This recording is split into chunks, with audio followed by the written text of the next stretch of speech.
Okay, good morning everybody. How are you all? Jabardast? Okay. Thank you so much Khanna sir for providing biosas and Sibakthon.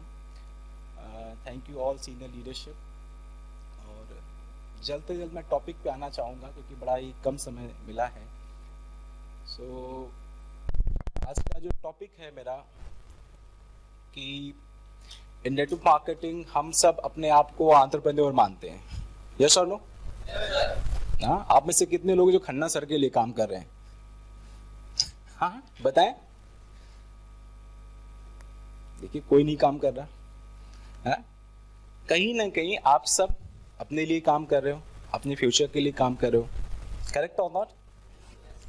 हम सब अपने आप को एक independent promoter of the company, हमारा जो company के साथ में एक रिलेशनशिप है, एक इंडिपेंडेंट डिस्ट्रीब्यूटर. और हर जगह एंटरप्रेन्योरशिप की बहुत सारी बातें होती हैं, सोशल मीडिया पे बहुत सारे पोस्ट होते हैं, बहुत सारी चीज़ें होती हैं. अगर आप एंटरप्रेन्योरशिप को देखें और समझें, जो मेरा ऑब्जर्वेशन कहता है कि जितने भी सक्सेसफुल स्टार्टअप हैं, जितने भी सक्सेसफुल एंटरप्रेन्योर्स हैं, आप किसी का भी एक नाम लें. आज हम एलन मस्क की बात करें, आज हम जेफ बेजोस की बात करें, फेसबुक के ओनर की बात करें, या इंडिया में आज ओला, उबर और बहुत सारे ऐसे स्टार्टअप्स हुए जो काफ़ी सक्सेसफुल बने और ग्लोबली उनको रिकॉग्नाइज किया गया. $1 बिलियन की कंपनीज हैं. उन सब ने सोसाइटी के किसी न किसी इशू को पिक किया था, उसमें एक अपॉर्चुनिटी देखी और कहीं ना कहीं अपने प्रोडक्ट और सर्विसेज के जरिए उन्होंने सोसाइटी के इशू को सॉल्व किया. अब आप देखिए, ओला और उबर से पहले अगर हम देखते हैं तो टैक्सी के लिए बड़ा ही हमें, जिससे हम लोग बिल्कुल अगर रॉ लैंग्वेज बोले, बड़ा चिक चिक करना पड़ता था कि भैया कितना रुपए लोगे, नहीं आप तो ज़्यादा चार्ज कर रहे हो, नहीं ऐसा थोड़ा होता है. होता था कि नहीं होता था? आप सब एग्री करते हैं इस बात पे? लेकिन जब से ओला उबर आया उसके बाद क्या हुआ, हमारी चिक चिक खत्म हो गई. क्लिक ऑफ द बटन में हमें सारी सर्विसेज मिल रही हैं. उसके बाद आप देखेंगे जोमेटो है, स्विगी है, ये सारा चीज है. आज मेट्रोपॉलिटन सिटीज में ये स्टार्टअप काफी सक्सेसफुल हुआ. क्यों? क्योंकि हस्बैंड वाइफ दोनों लोग कॉर्पोरेट जॉब्स में हैं. समय की आपको पता है कितनी, कई बार लोग रेस्टोरेंट नहीं जा पा रहे हैं, कई बार खाना बनाने का समय लोगों के पास नहीं है, तो आपने क्लिक ऑफ द बटन में आपके घर पे खाना मिल रहा है. करेक्ट और नॉट? सोसाइटी के इश्यू को पिक किया, उसका सॉल्यूशन मिला और वो स्टार्टअप सक्सेसफुल हुए. वैसे ही आज अगर हम बायोसिस को देखें, या हम आज इंडिया के सामने अगर कुछ चैलेंजेस को देखा जाए, और तो इंडिया में बहुत सारे चैलेंजेस हैं, लेकिन हम कुछ चैलेंजेस की बातचीत करें तो अगर एक चैलेंज हमारा निकल के आता है, आप लोग का भी ओपिनियन चाहिए होगा. आज हम बोले अनएम्प्लॉयमेंट एक बहुत बड़ा चैलेंज है. बेरोजगारी एक बहुत बड़ी समस्या हमारे देश के सामने है. करेक्ट और नॉट? दूसरा, आप देखें during the lockdown period, corona period में इंडिया का हेल्थ इंफ्रास्ट्रक्चर की बात करें या इम्यूनिटी की बात करें, तो सबको एहसास हो गया है कि भाई हमारे शरीर की इंपॉर्टेंस क्या है, हमारी बॉडी की इम्यूनिटी अच्छी होनी चाहिए. पहले इम्यूनिटी जो था एक बड़ा ही रेयर वर्ड था, लेकिन आज चाहे आप गांव में जाओ, शहर में जाओ, छोटे शहर में जाओ, सबको इम्यूनिटी पता है कि अगर आपको आपके शरीर की केयर करनी है, आपका शरीर अच्छा है, तो आपको मतलब इम्यूनिटी होना चाहिए, आपकी इम्यूनिटी अच्छी होनी जरूरी है. और भी अगर हम चैलेंजेस की बात करें तो हमारे सामने चैलेंजेस, आजकल नए चैलेंजेस जो नजर आ रहे हैं, रिलेशनशिप इश्यूज हैं, डिप्रेशन है, मेंटल इलनेस जो है, बहुत बड़ा चैलेंज हमारे सामने आ रहा है. राइट? बहुत सारे एडिक्शंस हमारे सामने, आप देखिए सोशल मीडिया एडिक्शन है, ड्रग्स का एडिक्शन है, बहुत सारे ऐसे एडिक्शन है. अगर इन सारे, अब बहुत सारी अगर एक लिस्ट बनती है उसमें, तो आज सारी चीजों की तो मैं बात नहीं कर सकता हूं, लेकिन अगर कुछ चैलेंजेस को देखें तो आपको पता चलेगा कि हम सब कहीं ना कहीं बायोसिस के जरिए, अपनी एजुकेशन के जरिए, जो हम डायरेक्ट सेलिंग में एजुकेशन ले रहे हैं, उस एजुकेशन के जरिए सोसाइटी के इन चैलेंजेस से फाइट कर रहे हैं और लोगों को सोल्यूशन हम दे रहे हैं. आज अगर हम हेल्थ की बातचीत करें तो सीबकथॉन एक बहुत बड़ी हमारे सामने आप ये कह सकते हो बहुत बड़ा प्रिविलेज है कि हमारे पास सीबकथॉर्न है। And thank you Khanna sir कि आपने इतना रिसर्च एंड डेवलपमेंट किया सीबकथॉर्न पे, राइट। 190 बायोएक्टिव कंपोनेंट्स हम सीबकथॉर्न जूस के जरिए ले रहे हैं। इतने सारे हेल्थ इश्यूज हैं। कैंसर पहले बहुत एक रेयर डिसीज होता था, आजकल आप देखो हर जगह पे कहीं ना कोई कैंसर से सफर कर रहा है। ऐसी बहुत सारी इश्यूज है। तो हेल्थ के लिए अगर देखें तो हमारे लिए बायोसिस का सीबकथॉर्न मिल रहा है। साथ ही साथ में जितनी भी ऑर्गेनाइजेशंस हैं, चाहे हम एसओएल की बात करें, चाहे हम आरटीओ की बात करें, या आस्था परिवार की बात करें, या हम बंगाल टीम की बातचीत करें, कहीं ना कहीं जो काम हम कर रहे हैं उस काम के जरिए ना सिर्फ हमारा उद्देश्य है कि हम लोगों के पॉकेट में पैसा डालने की कोशिश कर रहे हैं, हम कहीं ना कहीं एक अच्छा कैरेक्टर भी बिल्डअप करने की कोशिश कर रहे हैं। और लॉन्ग रन में वही ऑर्गेनाइजेशंस आगे जाएंगी जहां हमें लोगों के अंदर कुछ कैरेक्टर डेवलप किया है। देखिए, मानिए ना मानिए, जो मेरा एक 12 साल का इतिहास है और जो मेरा अपना तजुर्बा है, जब भी हम किसी के सामने कोई अपॉर्चुनिटी लेके जाते हैं, कोई भी प्रोडक्ट के बारे में डिस्कस करते हैं, तो आपके प्रोडक्ट को परचेज करने से पहले लोग आपकी पर्सनैलिटी को परचेज करते हैं। People by people. उसके बाद प्रोडक्ट एंड सर्विसेज की बातचीत आती है। तो एक हम जो कैरेक्टर डेवलपमेंट का काम कर रहे हैं, जो स्किल डेवलपमेंट का काम कर रहे हैं, ये भी बड़ा यूनिक वर्क है और इंडिया में आज इसकी जरूरत है। धीरे धीरे आप देख ही रहे हैं कितना डिग्रेड हो रहा है कैरेक्टर, कितना डिग्रेड हो रहा है।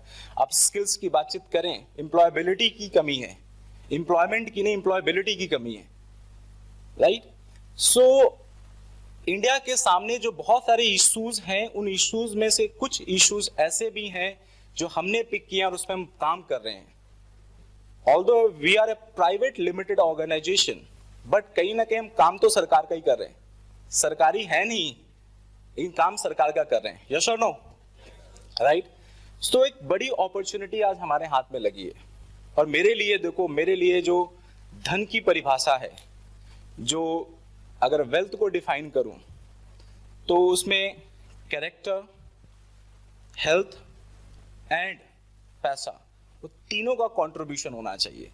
वो जब तीनों का कॉम्बिनेशन अगर आपके पास है तो that is your real wealth, जो आज हमें बायोसिस और जो network marketing and direct selling की जो टीचिंग ट्रेनिंग के जरिए हमें मिल रही है।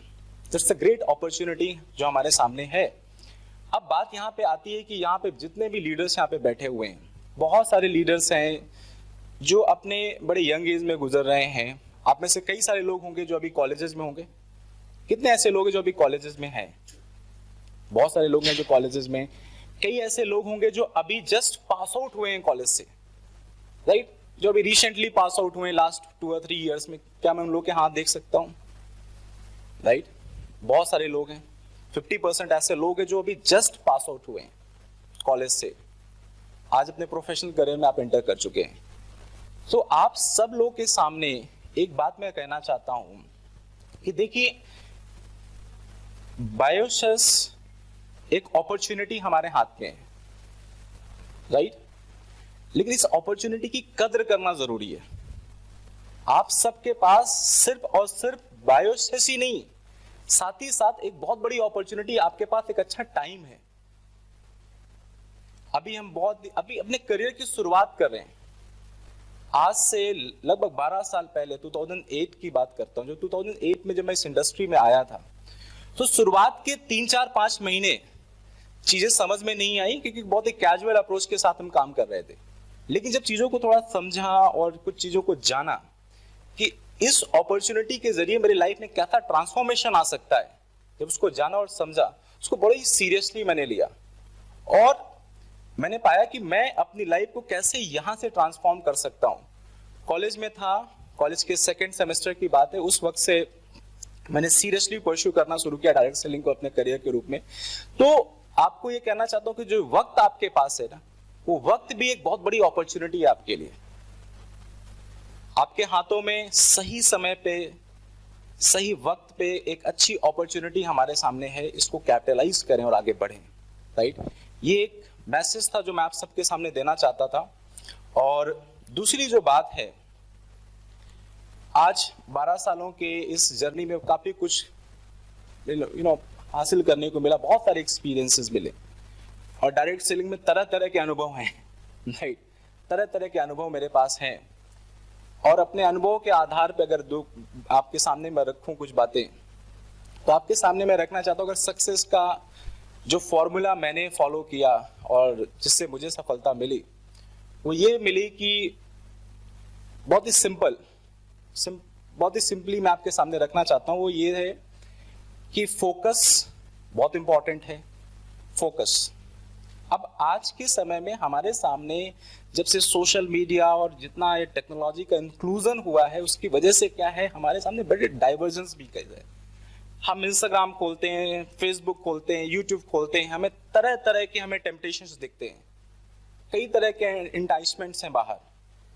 और कई बार क्या होता है कि हम अपनी अपॉर्चुनिटी से इधर उधर कहीं दाएं बाएं होना शुरू हो जाते हैं। तो फोकस, अब सिंपली आप अपने एफर्ट्स को अगर फोकस नहीं रखोगे, आपका फोकस कभी 6 महीने किसी चीज पे है, फिर 6 महीने बाद आपके पास कोई दूसरी चीज आपके दिमाग में आना शुरू हो जाती है, तो कहीं पे भी सफलता नहीं मिलेगी। अब कई बार मैंने महसूस किया है, कई लीडर्स का कॉल भी आता है, वो क्या होता है कि कुछ पैसे अकाउंट में आपके आते हैं, कुछ पैसे आपके पास आ गए, 50,000 लाख रुपए आपके अकाउंट में आते हैं, तो आप अपने अपलाइन से कॉल करके ये पूछने लगते हो, सर इसको कहाँ इन्वेस्ट करें, क्या स्टॉक ट्रेडिंग में चला जाऊं मैं, राइट, सर प्रॉपर्टी परचेज कर लूं। अब 50,000 में एक बाथरूम भी नहीं आएगा, प्रॉपर्टी की बात करते हैं। तो आप अब देखो, वक्त आपका है, दिमाग आपका है, आप अगर ठीक है स्टॉक ट्रेडिंग और ये सारी चीजें ठीक है, अच्छी फील्ड्स है, लेकिन कहीं ना कहीं आप अपने दिमाग को एक जगह से हटा के दूसरी जगह पे तो लगाओगे। आप कितना भी डिसिप्लिन के साथ में काम करो, लेकिन कहीं ना कहीं आपका वक्त जो होता है डाइवर्ट होता है, आपका फोकस डाइवर्ट होता है।